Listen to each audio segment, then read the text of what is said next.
अब देखिएगा, भारत का संविधान निर्मित हुआ।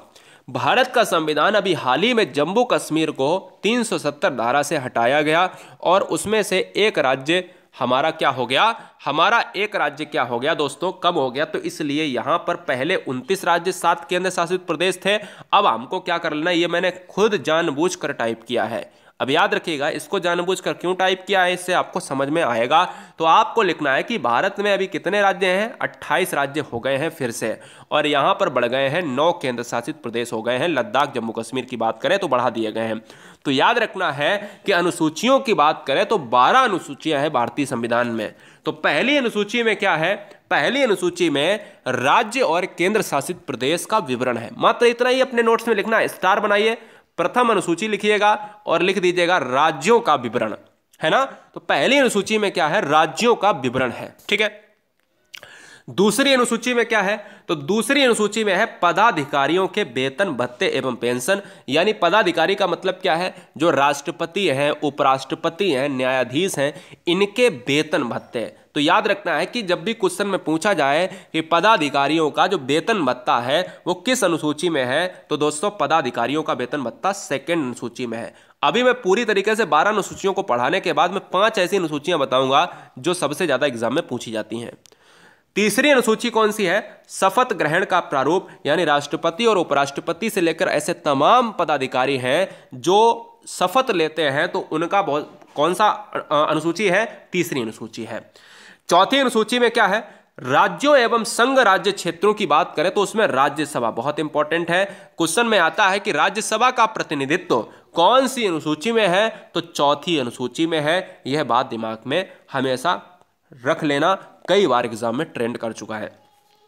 पांचवी अनुसूची, अनुसूचित क्षेत्र और अनुसूचित जनजाति। ऐसे प्रशासन के बारे में हमारी अनुसूची बताती है कि पांचवी अनुसूची के बारे में क्या कहा गया है कि अनुसूचित क्षेत्र और अनुसूचित जनजाति के प्रशासन और नियंत्रण के बारे में जो कहा गया है वो किसमें है, पंच अनुसूची में उल्लेखित है। और जो सबसे इंपॉर्टेंट आता है, कहता है ये बताओ कि कुछ ऐसे राज्य हैं जिसमें जनजातियां रहती हैं, उनके प्रशासन के बारे में प्रावधान है, जैसे असम, मेघालय, त्रिपुरा और मिजोरम। तो ऐसे राज्य जो असम, मेघालय, त्रिपुरा, मिजोरम, इनके जनजातीय क्षेत्रों के प्रशासन का प्रावधान है, तो वो कौन सी अनुसूची है, वो है 8वीं अनुसूची। फटाफट स्क्रीनशॉट लीजिएगा, बढ़ेंगे आगे की तरफ, ठीक है। चलिए अब देखिएगा दोस्तों, ये स्लाइड है, इसमें से सबसे ज्यादा क्वेश्चन पूछे जाते हैं 7वीं, 8वीं, 9वीं, 10वीं, 11वीं, 12वीं। इससे ज्यादा क्वेश्चन आएगा ना। ये स्लाइड्स अगर आपने देख ली तो समझ लो एग्जाम क्लियर। एग्जाम क्लियर का मतलब है वो क्वेश्चन क्लियर हो जाएगा जो भारतीय संविधान से आएगा, क्योंकि यहां से क्वेश्चन बनते ही बनते हैं। क्वेश्चन में ये पूछता है कि ये बताओ कि भारत का जो राज्य है, भारत के जो केंद्र हैं, यानी केंद्र तो एक ही होगा ना, भारत के जो राज्य और केंद्र के बीच में जो आपका रिलेशन होता है, संबंध होता है, वो किस अनुसूची में है, तो आंसर होगा 7वीं अनुसूची में। 7वीं अनुसूची केंद्र और राज्यों के बीच शक्तियों का बंटवारा करता है, और संघ सूची में 100 विषय रखे गए हैं जो अभी मैं अलग से पढ़ाऊंगा आपको। राज्य सूची में 61 विषय और संवर्ती सूची में 52 विषय रखे गए हैं। यहां से ये विषय से क्वेश्चन बहुत आते हैं, तो अगली स्लाइड में हम इनको पूरी तरीके से खत्म कर देते हैं, खल्लास कर देते हैं, काम तमाम कर देते हैं, ठीक है ना। तो अभी केवल इतना याद रखना है कि 7वीं अनुसूची में केंद्र और राज्यों के बीच में जो रिलेशन होता है वही बताता है। 8वीं अनुसूची, बच्चों को पता होगा कि भारतीय जो संविधान में 22 भाषाएं हैं। जब क्वेश्चन में यह पूछा जाए कि अभी ये बताओ कि वर्तमान संविधान में भाषाएं कितनी हैं, तो 22 भाषाएं हैं। संविधान में अगर भाषाओं का उल्लेख पूछा जाए कि कौन से अनुसूची में संविधान की भाषाओं का उल्लेख है, तो वो है 22 भाषाओं का 8वीं अनुसूची में है, ठीक है। 9वीं अनुसूची क्या कहती है, पहला संविधान संशोधन 1951। अब याद रखो दोस्तों, बहुत इंपॉर्टेंट है, स्टार बना के। जब कहता है मूल संविधान में कितनी अनुसूची थी, तो मैंने आपसे कहा था कि 8 अनुसूची थी। संविधान बनने के बाद संशोधन हुए तो फिर ये क्या हुआ, ये अनुसूचियां जुड़ती चली गई आगे। तो जब क्वेश्चन में ये पूछा जाए कभी, ये बताओ कि भारत का प्रथम संविधान संशोधन कब हुआ, तो आंसर होगा 1951 में। प्रथम संविधान संशोधन जब हुआ था तो उसमें क्या जोड़ा गया, तो आंसर होगा 9वीं अनुसूची को जोड़ा गया।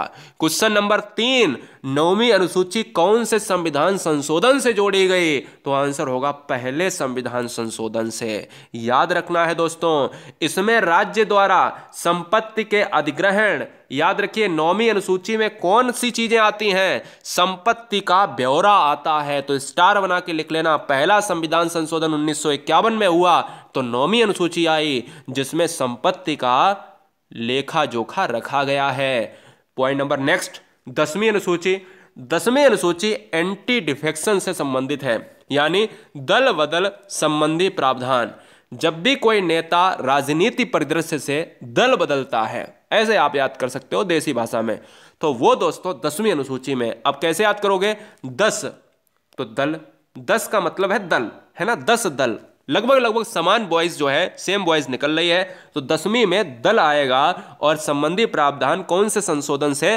52वां संशोधन हुआ 1985 में। एक बार सन भूल जाना लेकिन संशोधन मत भूलना, ये संशोधन 2 बहुत पूछे जाते हैं और ये भी संशोधन दोस्तों 2 बहुत पूछे जाते हैं, तो 4 चीजें तो हमेशा याद रखना है।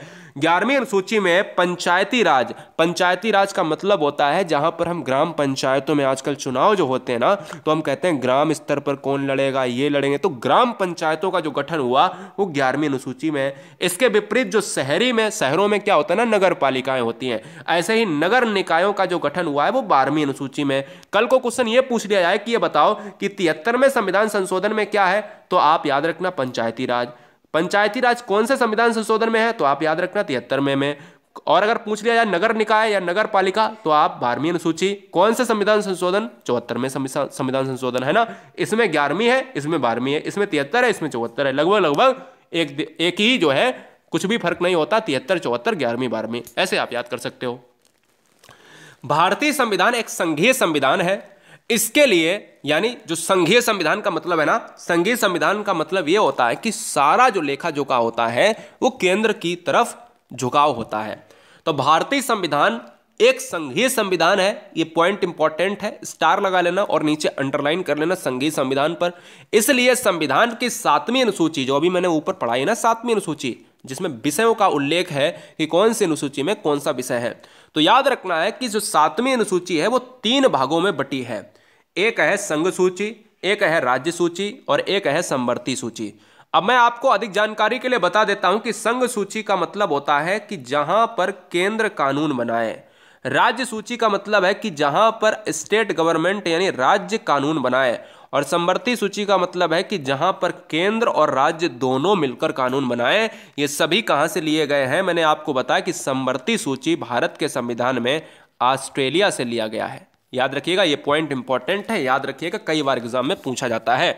तो याद रखना है कि संघ सूची, राज्य सूची और समवर्ती सूची में भारतीय संविधान की 7वीं सूची बटी है। क्लियर है? अब हम जान लेते हैं एक एक को अच्छी तरीके से। कई बार एग्जाम में पूछता है कि ये बताओ कि भारतीय सेना जो है, इंडियन आर्मी, कौन सी सूची में है। कई बार ये पूछ लेता है कि जो शिक्षा है, एजुकेशन है, जो हर बच्चे को मिल रही है आजकल, वो किस अनुसूची में है।